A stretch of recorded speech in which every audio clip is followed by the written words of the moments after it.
I am also pursuing a course in business analytics. Uh, Talking about my business experience, I am currently working at Elastro India, which is my family business. But I want my purpose of pursuing this further education in commerce is that I want to expand this business beyond the Indian subcontinent. And with the same purpose in mind, I have had two internships under my belt, one at EY and the other at Harley Davidson. The one at EY gave me an outlook, a perspective into the corporate culture, how companies and MNCs today work. And the one at Harley Davidson gave me a perspective towards how a retail market of an MNC works. Besides talking about my social activities, I am part of three organizations. Amoli Trust. It is an NGO based in Delhi that works to empower young children and teach them about child sexual abuse. The second one is Mahavir International. So this is an international organization that sets up eye checkup camps for those in need and provides them medical facilities at very nominal prices. The third one is the National Service Scheme. This is one of the societies in my college. The main purpose behind this organization is to spread awareness about the important days of our countries, and they regularly initiate cleanliness drives and other social important events. Uh, Okay. Yeah. Keep going. Yeah. Go ahead. Go ahead. Relax. Yeah. right. So as I look forward for my studies, I chose to pursue a master's in international business, and I feel that Issac Business School is will be the perfect platform me to be able to grow further and to build a very strong network in the coming future, especially with Okay. the program in Gotcha. Singapore. So sorry, I wanted to interrupt you from that. So basically, so what I want you to understand, so the reason why I asked Palax to introduce himself, because you have to understand the way business schools will assess your profile. So first of all, they will consider your intellectual and academic skills, okay, through your degree, your grades, and a reasoning test. By the way, at Issac, it can be also the CAT, that you know, the famous Indian CAT. It can also be the GMAT or the GRE. So, on of all, they will consider your professional experience and especially the experience that you have in the field in which you want to study. Okay. Then, of course, your international exposure. Okay, which is usually a problem in India because you're all pretty young and you have not traveled much. You have not traveled much because, of course, you went to school, to high school, and you studied. And I've noticed that a lot of our students want to keep their money for their studies.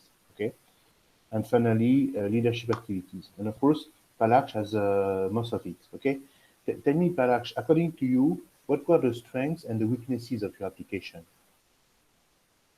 Okay, if I talk about the strengths of my application, I feel that since I had a very wholesome perspective of what I had in mind, and all aspects of my application fitted into it. For example, when I talk about my ultimate purpose, I was able to convince the committee that everything that I've done so far is in line with my final goal. That is, I feel, my strongest strength in the application.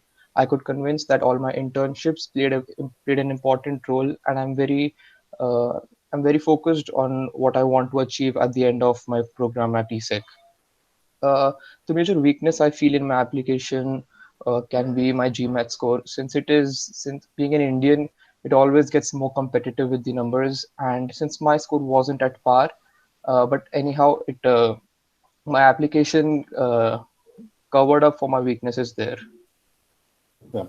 So we say that the GMAT, it's true that it's a key factor for MBA students, but I see that most of the people who are here are young. They are master applicants, and so that's something that you have to consider. So the GMAT is not such an issue.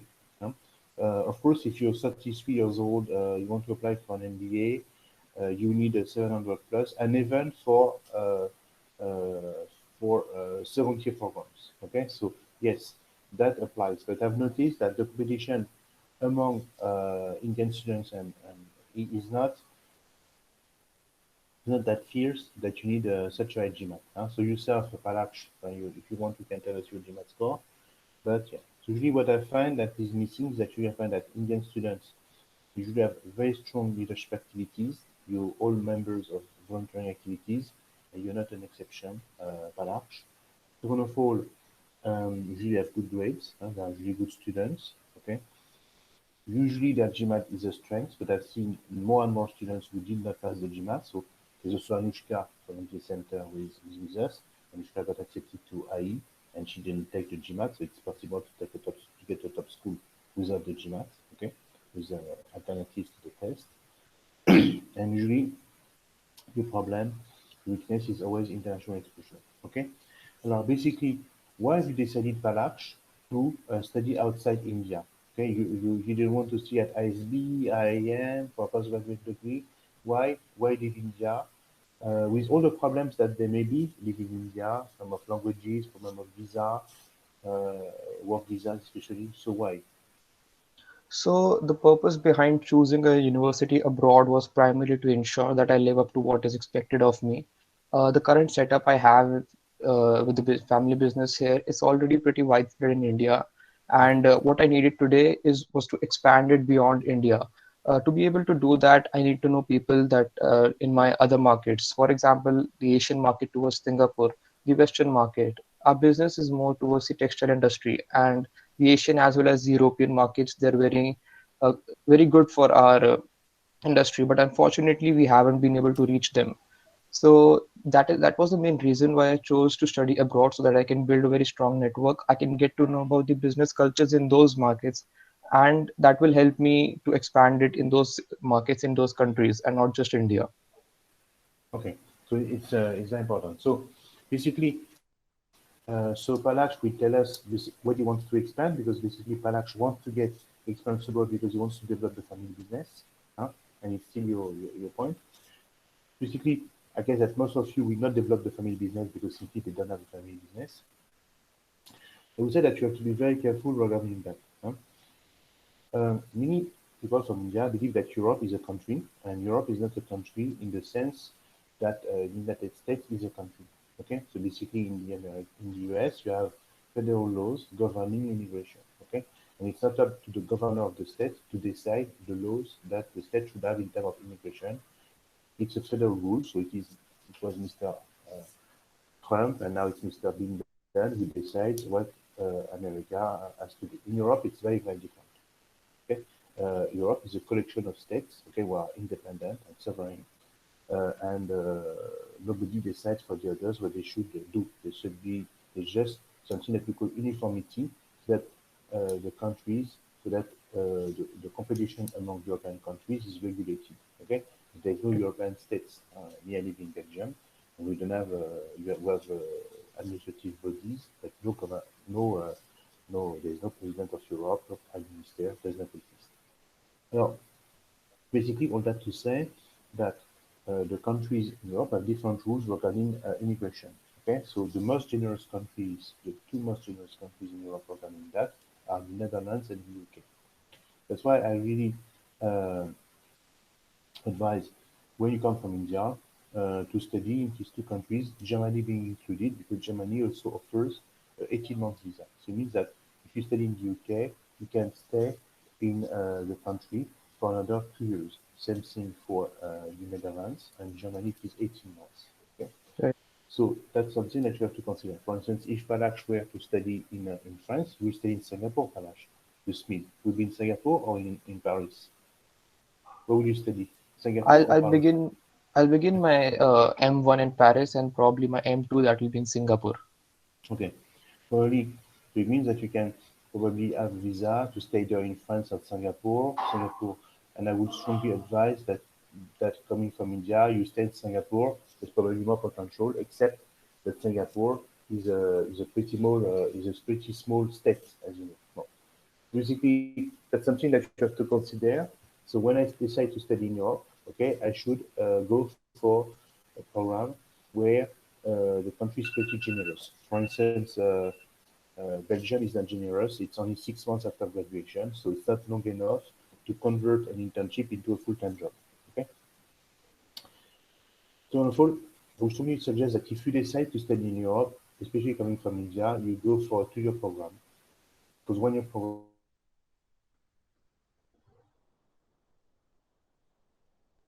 usually takes 2 years, and 2 years is a very long time. usually 9 months. Okay? So for instance, Parag, she decided to go for a 2-year program, for instance. And that's what you have done with the sleep. Because the sleep can be completed in 1 year as well. So it's a very good idea. So try to go for a 2-year program and try to study in a country that is quite generous.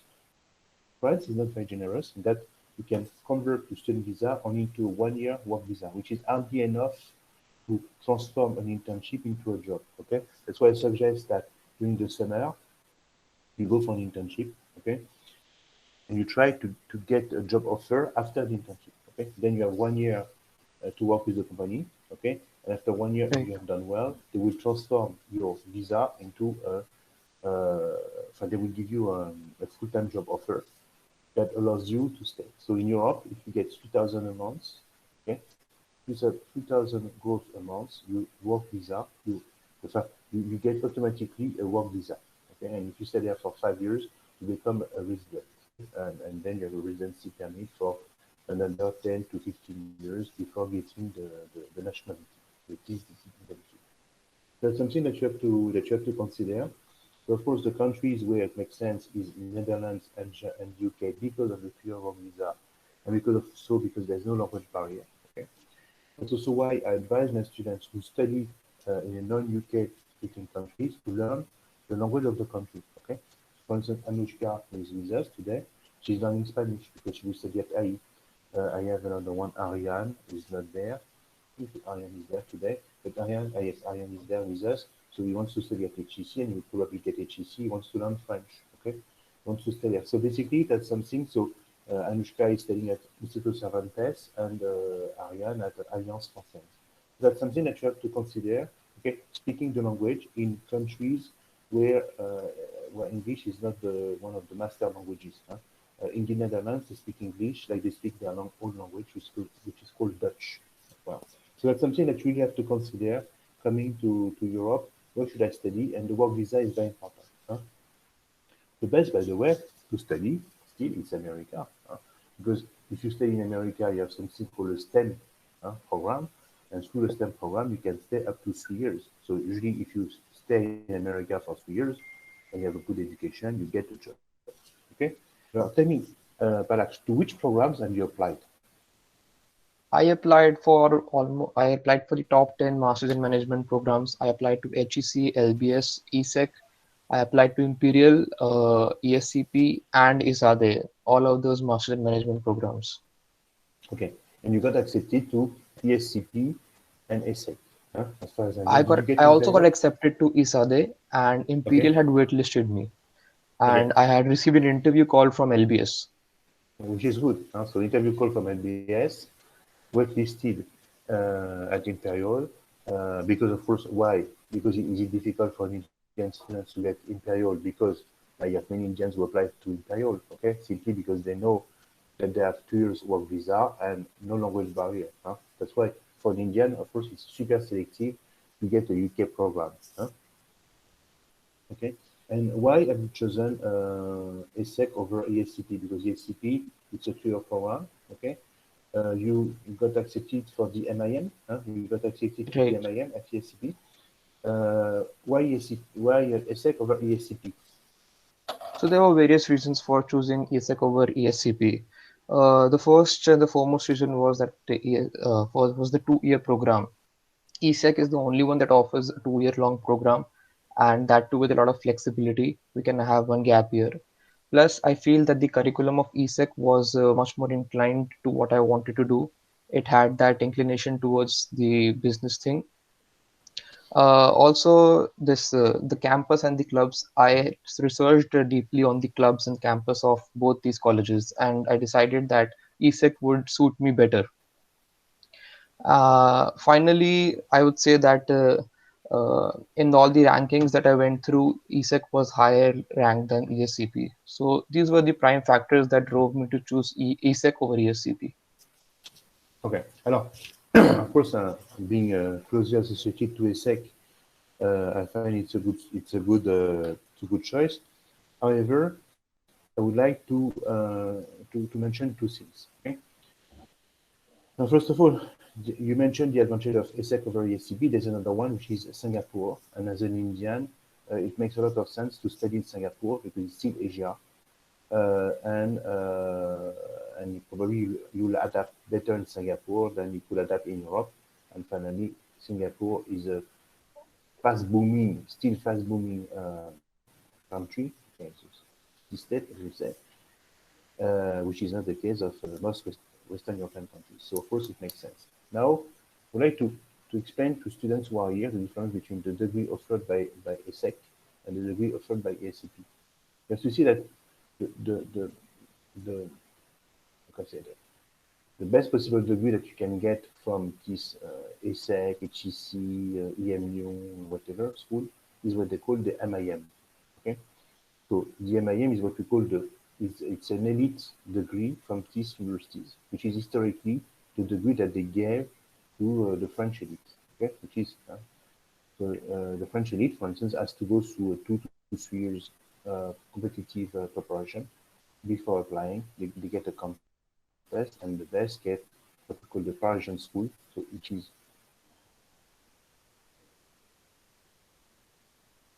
ESSEC number 2, ESCP number 3. Still, the degree that is number 1, 2, or 3 is the MIN. It's not the degree offered by the school. Okay, so you have to understand that try if you apply for a school to get the MIN. Now, of course, there's another great degree that is coming down from the school. It's what we call the MIF. It's the degree that you need to get if you want to work in investment bank. So basically, I would say that Palach is somehow right in his choice. Now, he didn't get the royal degree offered by the schools, okay, which is the MIM, Palach, okay. And so basically, if you hesitate between a Master of Science and an MIM, always be careful, okay, by saying, okay, which is the royal degree offered by the school, okay.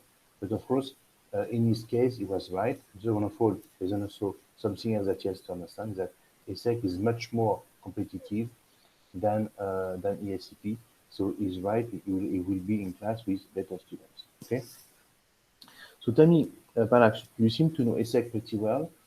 Have you interacted with ESSEC now? I know that you cannot travel. Okay. But what type of interaction have you had with ESSEC in the last 3 months?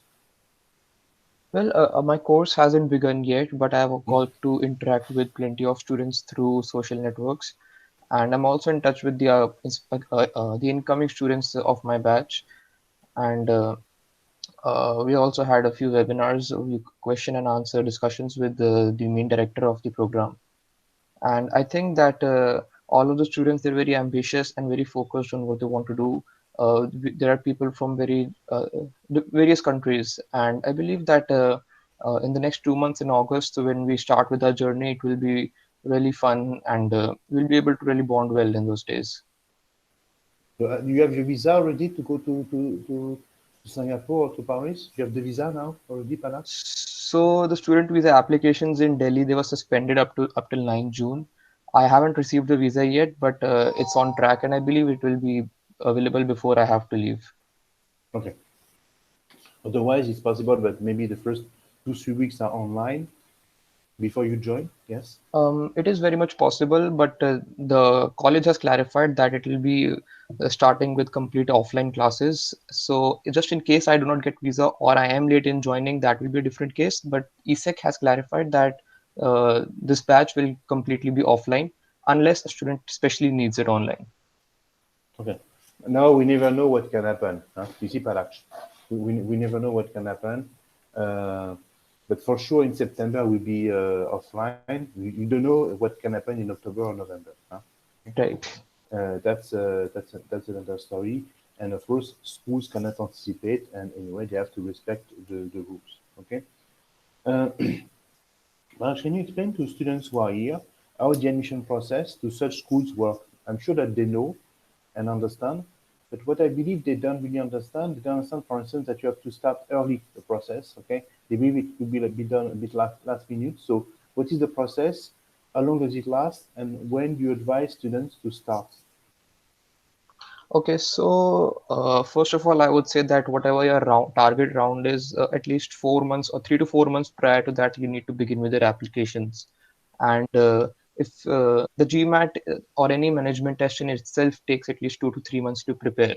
So I suggest that any student that wants to ace any management exam should have that enough buffer time so that in case he does not achieve his target score, he has time to retake the test. Beyond that, if we talk about the non-GMAT aspects of the application, such as your application essays, the letter of recommendation, this profile building, resume things, that all of that takes about 2.5 months. So it's a total procedure of about 5 months from the day you decide to apply to a school to the day you actually do it. So yes, you plus perhaps you went pretty fast because yes, it can be even more. So basically, I would suggest that you want to start so that you take from June, probably to late October to prepare and pass the GMAT and the TOEFL, probably. So it means that you need 3 to 4 months, okay?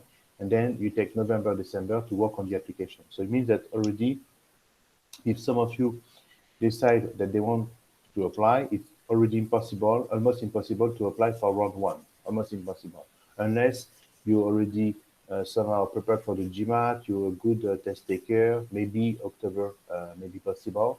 It leaves you like 3 months and a half, but it's most likely that you not apply before round two. Okay, so of course you have to be careful because you have to see that a lot of students like you are applying. Okay, and if you don't get the of course, there is going to be some type of fierce competition. Huh? And as you know, I'm saying that it's not as difficult as it is as an Indian to apply for an MBA, for an MIM, as it is to apply for an MBA. Still, you cannot do things at the last minute. So you have to do, you have to say, if I apply to round one or round two, have a good application, it's very likely that we get a good school. Look, Palak, of course, he has a very good application, but still, he got accepted to three schools. Huh? Okay. By the way, he could have, when he took the ESADE, he could have applied to the ESADE SEMS, okay, which is also a 3 year program. So basically, plan enough time. Many people sometimes I contact them or they contact me and they say, "Oh, you have a good profile, you could get a good school," and they say, "Oh, are you sure?" And I've noticed that they are surprised by the result that they can get because a lot of their friends applied a bit at the last minute and without taking the time, without being organized, to be a successful applicant. So you have to take your time. Okay. So what did you find the most difficult in the admission process, Palaksh? Okay, so the GMAT was really a bone in the throat at that time because it becomes a major factor in your application. So that is one time that I really found it difficult. The rest of the application was really smooth. I think it was your contact that I could always get in touch with you directly whenever I needed you. That I always had someone to talk to if there was any problem with my application. Talk about my profile building. Talk about the way you helped me prepare my CV. The ideas that you gave me for my essays. I think it became a very smooth process for me thanks to the MBA Center, obviously. Okay. So basically, it's true that we try to give our students a global environment where they get help on the applications, help on the SS, TOEFL, GMAT. So for instance, at that precise time, I think that we have a GMAT class with our Indian students, about 12 are there. We try to make sure that they get the best possible score, and then we help them on selecting the school, preparing the application, and also the interview. And also, it's very important that we can work with you for about 6 to 9 months because that's what you need from us. Okay. Um, so I know that you have an exam soon. So I don't know. Maybe there are people who have questions. So Anushka, you have questions, or Ariane, you have questions to ask. Anushka, is that Yes, sir. who's that? So Yeah, yeah, you have a please tell me. question to ask to Palaksh? No, I just want to congratulate him because getting admission in all these top colleges, it's a huge task. So, like, congratulations, Palaksh, and I hope I meet you one day if we go for an exchange program. Thank you, Anushka. I'm sure we'll meet there in Yeah, Europe. I Yeah, will. because if you had studied at ESCP, Palaksh, maybe you'd have studied at ESCP Spain on the Madrid Yeah, campus, I would have met and would have him. met Anushka. But you will be between Paris and Singapore. That's So all right, okay. sir. I'll take a flight to Spain and meet Anushka at IIT. Yeah. By the way, you should visit Spain. By the way, all of you, once you come to Europe, if you study in Europe, you should also take advantage of traveling. But you will travel. I'm sure that when Palax comes, I will, you yes. will visit. I suggest that you visit, of course, the UK, you visit Germany, you visit Yeah. Italy, you visit, of course, Central Europe. Huh? You see, it's interesting. And Spain. I'm, of course, usually very surprised that when Indian students come to study in Europe, at the end they know Europe better than Europeans, okay? Because they travel all over, okay? Because you see, for instance, imagine Yes. that you're German, where would you go? German will go to Spain for vacations, okay? He will go to the UK to learn English, and because he wants to see what it is. Maybe he will stop by a bit in France. Um, he may visit once the Czech Republic or Slovakia, etc., Austria, but they don't travel that much. Don't imagine that they travel all over Europe, okay? And you could be more inclined, more enticed to see more of Europe, okay? Yes, sir, Uh, definitely. This 1 year is a great opportunity to of course, explore all the countries in Europe. yeah. Especially, you have to see that we have something called a fast train called TGV. So when you're in Paris, you can take a fast train. In 1 hour and 20 minutes, you can reach Brussels. Okay. Then, if you continue for another 1 hour, you can go up to Amsterdam. Um, you can also take from the fast train from Paris. If you take it for 4 hours, which is always nice because you arrive in the city center, you can go to Switzerland, Geneva. You can go through also something called the Eurostar, and in 2 hours you will be in London. Okay. Now, of course, if you want to go to Spain, it's more difficult, but you can also take a train called the ICE from Paris, and in 3 hours you'll be in 4 hours you'll be in Frankfurt. So yes, taking the train, it's very interesting, and then you do your homework, etc. You can travel pretty easily in Western Europe. Okay. Ariane, you don't know Balakh, okay? But you're also targeting a top school because Issac is a great We school for you. Yeah? You sorry met to barge Balakh? in, sorry to Okay. barge in, Dr. Hubert, but yeah, Palaksh and I we've had a couple of conversations. Yeah. Okay. So what are the questions that you have for can we share some of them? So what are the what are the talks that you had with Balakh? I don't have any question in particular. Yeah, because whatever questions I've had so far, all my questions have been answered directly by you. And considering I have GMAT buddy, you are helping my clients as well. So I don't really have any question. Yeah. Okay. So Yeah. basically, so that's a good thing. That's a good thing to know. Everybody here has questions. You can ask questions, by the way, if you want. Can I see any questions? Yes. So Ravi. Yes, he cannot come. And more, Madiv. Is it possible to start now for 2022 in tech? Yeah, yeah, you have to start now. Huh? I said that even if you start now, it's very unlikely that you will apply for round one. So you have to start now. Don't wait. And Palak said with reasons, okay, that you never know what can happen with the GMAT. Okay, you may need to take the GMAT 2 times, 3 times, 4 times before you get a good score. And as you know, there is fierce competition among Indian students. Okay, so I would say that the GMAT is going to be something very important. So you need to take time. So we already have like I don't know, I told you like 12 students in our GMAT India class, and they all apply for 2022. Okay, so we'll open probably a new class in 1 month, so there will be 2 classes. So yes, you have to work hard. Yeah, of course. Yeah. Anybody has questions? Okay, so there's Metri. Okay, is Metri here? I don't know. Who else do I know here? Is there someone else here being with us? No. Okay. Anushka. Anushka, you have another question with us for No, us, sir. Anushka? No, sir. Like my students So, had. So so yeah, what Shivan is are what something. are the ultimate what are the last 3 pieces of advice that you give, Paraksh, to our students, to our applicants? Okay, so the first and the major advice to all applicants is that it's never too late. Even I began a little late with my applications, but I'm sure that if you use your remaining time very productively, you will be able to apply in time and make it through your dream school. The second opinion is that despite whatever your scores or whatever your profile is, there's always a good chance that the admission committee will take into consideration all the aspects of your profile.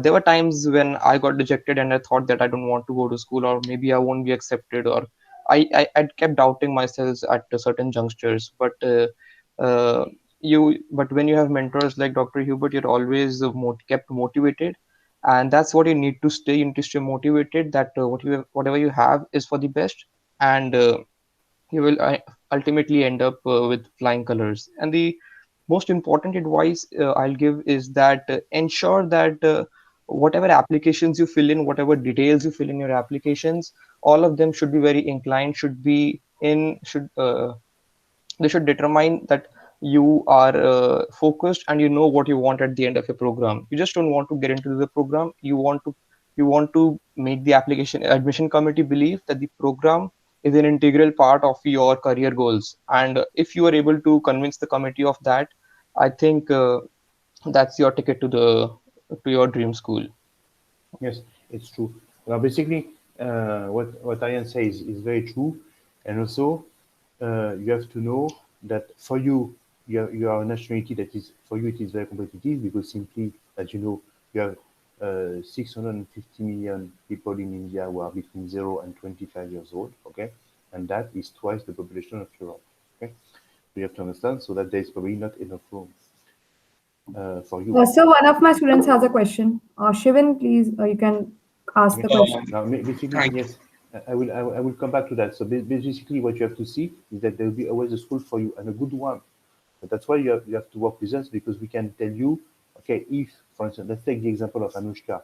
She decided that she will not take the GMAT, okay? And she got ESNT, she got IE, she got Vlery. So she got schools that are ranked in the top 50 in the Financial Times. Okay, so basically, even there's always room, there's always a school for you. Okay, now Palach is demanding in terms of school. Ariane even more so because he's targeting HEC. Um, is also targeting HEC. So it's very important that you see, so okay, maybe I will not get HEC, maybe I will not get the SCP, maybe I will not get FBS, but maybe I can get ESM Team Berlin, I can get Bocconi. For instance, ESADE is slightly easier to get, and you have a good program called ESADE SEMS, means that you could do year one at ESADE, year two at HEC or LSC, which is not bad, okay? And it's easier to get in. So there are always rules, but of course we know that because we process hundreds of students, so we understand pretty well what works, what doesn't work, what employers can expect. Okay, so there will be room for you. Huh? Okay, and imagine that you say, "Me, I'm not a very good student. Whatever it happens, but maybe yes, maybe we can study. There are schools that are not too bad, in which you can go. Okay, Huawei Business School is not super demanding. Okay, there are some schools in Switzerland like HEC Geneva, that is well reputed, and that is not too difficult to get. Huh? Okay, so yeah, there are ways because we know that some schools are not international enough, so they are ready to take international students. Okay, now basically, Shivin as a question so about. Uh, alors, of course, we offer help to deferred MBA students. So what happens is Shivin, what we do. Let's imagine that you have a student who scores 740 and with a super competitive profile. Okay, so really what we're going to do with him is, okay, look, we apply for top MIMs, so he will apply for HEC, St. Gallen, INSEAD, LBS, okay, and then we'll also apply for deferred MBA, so Harvard, Wharton, Stanford, Columbia, okay. If the student gets Harvard, okay, and HEC, of course, he will take Harvard, okay. But sometimes it happened to me that some students get, I don't know, HEC MIM, and they get a data MBA that was not as prestigious as the HEC, so they take the MIM. So what we do with our students who apply for deferred MBA, we apply for MIM and for MBA, and we see what happens.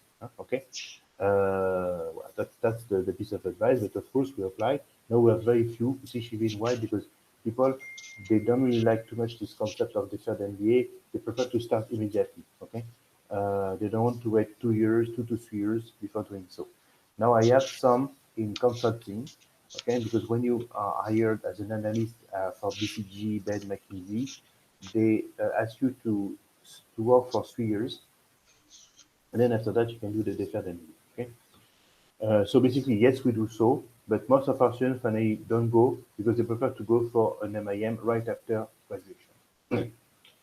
Um, else? Yes, Shivin, you can leave us your contact and we'll help you. And of course, for a deferred MBA, you need 750 on the GMAT. You need a very high GMAT.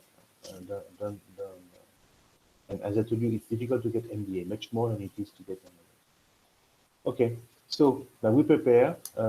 Thank you very much, Parash. I wish you good luck on your exams. I'm sure that you will work very well.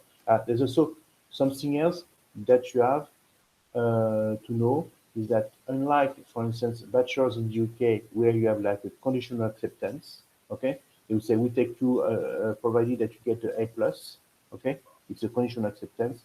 When you get accepted to Issac, you get accepted, even if you have bad grades after that, okay. So the offer is unconditional, you know, Farah. Right. So even if Farah get bad grade, he will keep his admissions at Issac. Where it can be a problem is that sometimes some recruiters, some employers may ask for his grades. Okay, that's why uh, don't give up. Try to remain competitive. But the offer given by schools is unconditional, whether it be in France, UK, US, unconditional, unlike offers that you can have for bachelors in the UK. Okay, well, it was very nice to talk to you, and I hope that I will see you, all of you, very soon in class. Shivin, Metri, one more than me, and all the others who have attended this seminar. Thank you very much. Bye bye. Thank you for having me. Bye bye.